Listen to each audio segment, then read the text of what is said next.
দে, আমার গলাটা আমি নিজের জান নিজে দিয়ে দে। বিজ্ঞান বলতেছে, ডাক্তার বলতেছে যতটুকু ব্যথা হইলে মানুষ মারা যায়, এর চাইতে অনেক বেশি ব্যথা হয় মার প্রসবের সময়। আল্লাহ বাঁচাইয়া রাখছে দেখা না, মা বাচ্চা রইছে, কালিয়া করে এমন সন্ধান পাওয়া যায়, কালিয়া করে এমন সন্ধান পাওয়া যায়, কালিয়া করে এমন সন্ধান পাওয়া যায়। সন্তান ভূমিষ্ঠ হইয়া আওয়া করে কান্দে, আর মার শ্বাস বের হয় না, পেটটাও ফুলে না। পাশের বাড়ির মহিলাকে কইল তোরা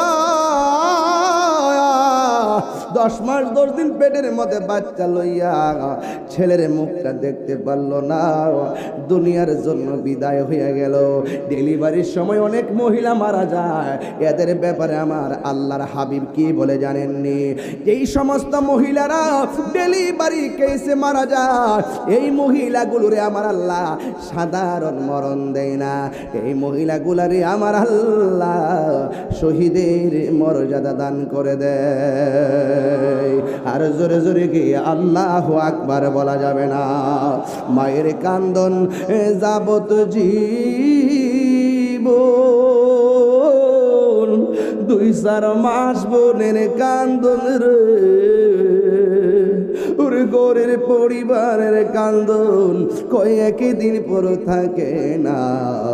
দুঃখের দরদি আমার জনম দুঃখী মা, গর্ভধারিণী মা, জনম দুঃখিনী মা, দুঃখের দরদি আমার জনম দুঃখী মা। এই কত না মারা তো পোহালো, বিজল গুয়ে মুতে, আমার শুকনায় রাখিয়া মায়ে তাকে বিজাতে। কত না মারাত পোহালো, বিজল গুয়ে মুতে, আমার শুকনায় রাখিয়া মায়ে তাকে বিজাতে।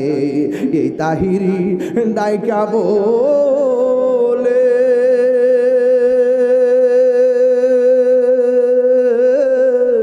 জান্নাত মায়ের পায়ের তলে গো,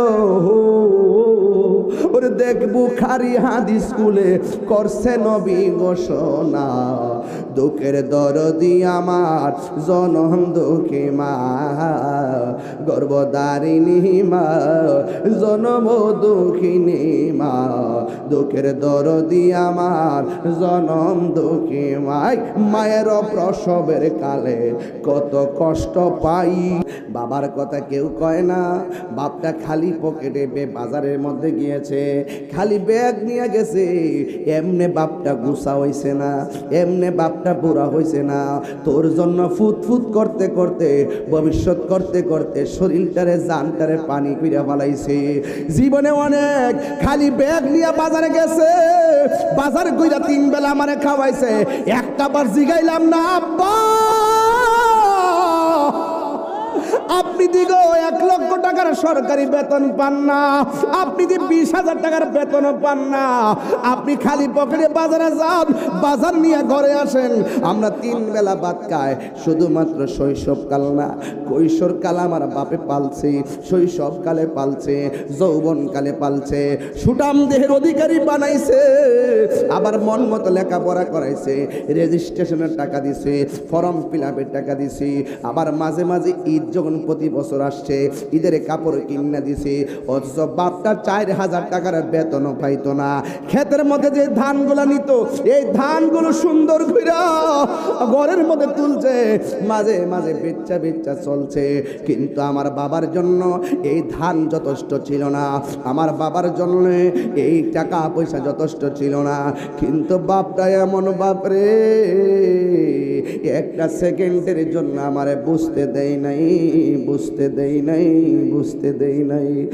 বাবা গো